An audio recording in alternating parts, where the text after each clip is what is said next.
Don't forget, you can reach the latest episode of Potomac Watch anytime. Just ask your smart speaker, play the Opinion Potomac Watch podcast. From the opinion pages of the Wall Street Journal, this is Potomac Watch.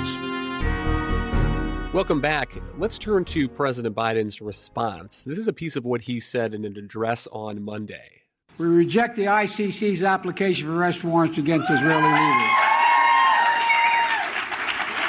Whatever these warrants may imply, there is no equivalence between Israel and Hamas.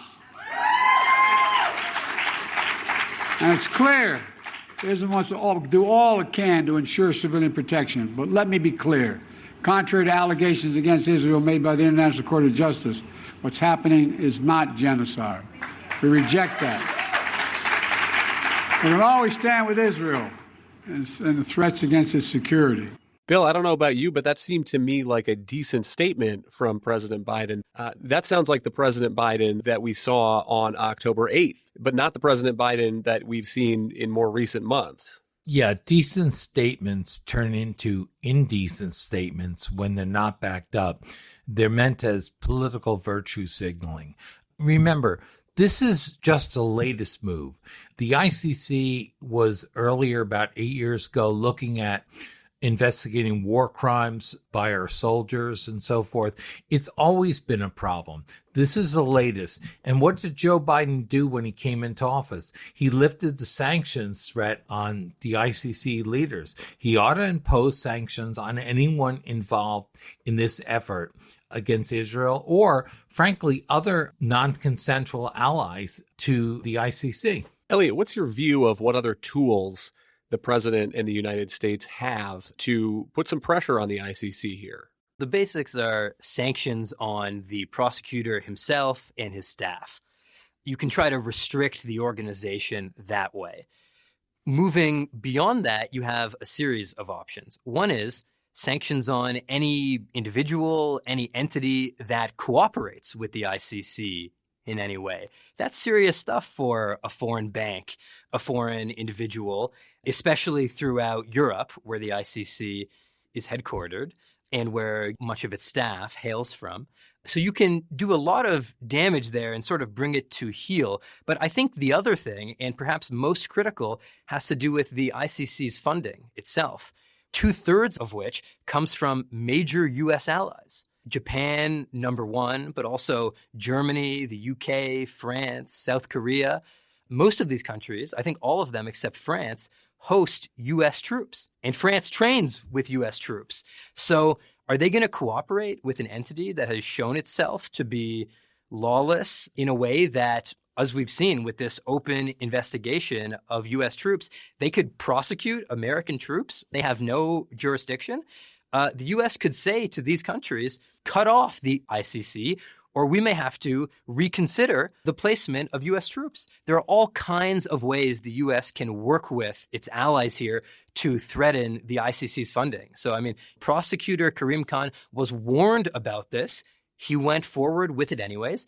I think he and his organization are now going to have to face the consequences. Elliot, one other thought on the charges, the choice of the prosecutor, the ICC prosecutor, to seek an arrest warrant for Prime Minister Netanyahu and for his defense chief. But my understanding is that that is not the entirety of the Israeli war cabinet. And what's your read of that choice and why he may have done that? Yeah, so Israel's war cabinet has 3 members, 3 voting members. They are 2 from the prime minister's Likud party, that is the prime minister himself, and also Minister of Defense, Yoav Gallant. These 2 have been targeted by the ICC prosecutor. But there's that 3rd member, Benny Gantz. He has been voting on all the same choices, approving all the same strategies, operations, and they left him out. Now, is it a coincidence that Benny Gantz happens to be the prime minister's chief rival?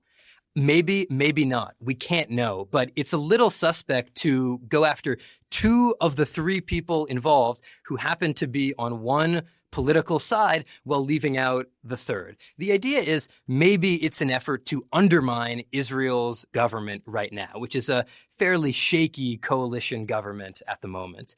If that's the idea, I don't think it will work. Benny Gantz had been sort of threatening to leave the coalition. It's going to be hard for him to do that while the entire Israeli political spectrum, almost the entire anyway, is rallying behind Prime Minister Netanyahu right now, saying that what the ICC is doing is lawless, immoral, a disgrace. Bill, we'll give you the last word, but how much hope do you have for the White House to back up President Biden's statements with action? We know that we are now only about 7 months from the presidential election. President Biden is worried about pro-Palestinian voters, young voters in these anti-Israeli campus encampments that we've seen in recent months. On the other hand, is this such a threat by the ICC, including to U.S. sovereignty, that President Biden might feel he has no choice other than to take a hard line, including some of the actions that you and Elliot laid out? I kind of read it this way. I think you're right in the way you laid it out.